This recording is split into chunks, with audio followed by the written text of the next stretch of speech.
Senator Graham is next. Thank you, Mr. Chairman. And before I start, I'd like to congratulate you and Senator Crapo and all the others who participated in the bipartisan commission to kind of get us out of this mess. I really appreciate what you did. And Mr. Lew, I want to pick up on your comments about Social Security. You sort of made an invitation on behalf of the President to see if we can find some common ground in saving Social Security from, I don't know if bankruptcy is the right word, but certainly a collapse down the road. Am I hearing you right? You would like us to work together? I can only point to the President's words in the State of the Union. Okay, well, I'm going to take you up on it. Right here in front of the whole country, anybody who's watching C-SPAN can't sleep. I really do believe that this is the year for Social Security reform, and that the age adjustment from 65 to 67 was accomplished by Tip O'Neill and Ronald Reagan working together. Do you believe that adjusting the age for Social Security is something the President would be interested in if it was in a bipartisan fashion? Senator, I had the honor of working for Speaker O'Neill in 1983, advising him on Social Security, and I think the reason they were able to reach an agreement in 1983 was that for a prolonged period of time there were conversations going on where ideas were thought through and developed, where after a very, very bruising political battle in 1981, some trust was built up, and there was the exploration of middle ground. I think that's what we need to do now. I don't think this is the time to take Are we there yet for the middle ground? I mean, like means testing. You know, when I speak about this back home, I talk about my personal situation. When I was in college, my mom died, and 15 months later, my dad died, and my sister was 13. My family owned a restaurant and a liquor store. And if it weren't for survivor benefits coming into our family from Social Security, it would have been very difficult for us to make it. Yeah. That check mattered. Well, I'm 55, I'm no kids, not married. If when my time comes to retire, I could accept less benefits than those promised, I think a lot of people would probably do what I just said. You think the administration's open about talking about a means test in some realistic way? I'm going to be reluctant to address positions because I don't think it would be helpful to the process, but I would say this about 1983.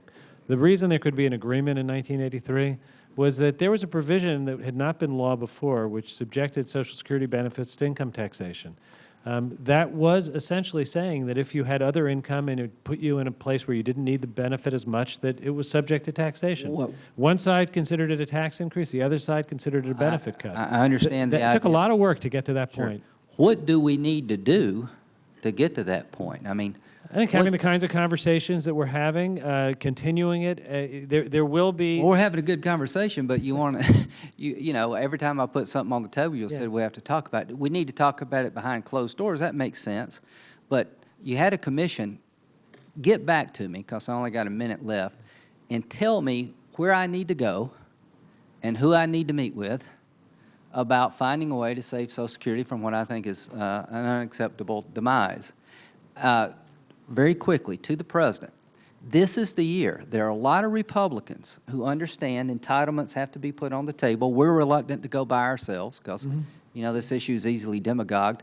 So I'm just suggesting to you that there is a moment in time in 2011, before we get in the 2012 cycle too deeply, to find a way to do something meaningful on Social Security that would help our long-term indebtedness. Don't let that opportunity pass. Now we're going to go to a different issue right quick. Are you familiar that in 2014 the Panama Canal is going to be widened and deepened to allow sort of super cargo tankers to come through the canal? I will confess that I'm not familiar with the current policy on the Panama Canal. But there's a new way of shipping goods coming, and harbors on the East Coast have to be deepened to accept these ships. The Charleston Harbor needs $400,000 for the Corps of Engineers to study how deep the harbor will be. There's no money in the President's budget for that harbor.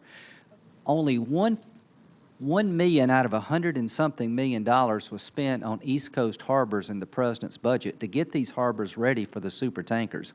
Could you please study this and get back with me? Because if we don't deepen the Charleston port, that's the economic engine for the state of South Carolina and for the Southeast. These ships are coming. I want to make sure America is a place for them to dock. So could you get back with me about a plan to make sure we can service these ships coming through the Panama Canal? I'm happy to look at it, and I do know that in terms of our general policy, we were very constrained because of the savings that we were looking for in the discretionary budget. And there are things that would be good policy and things we'd like to do that we just didn't have the resources to do. So I would not knowing that particular project, I suspect we didn't put enough money into the category, and therefore a good project couldn't get funded. But I'll get back to you. Look forward to working with you. Thank you. Likewise. Senator Whitehouse.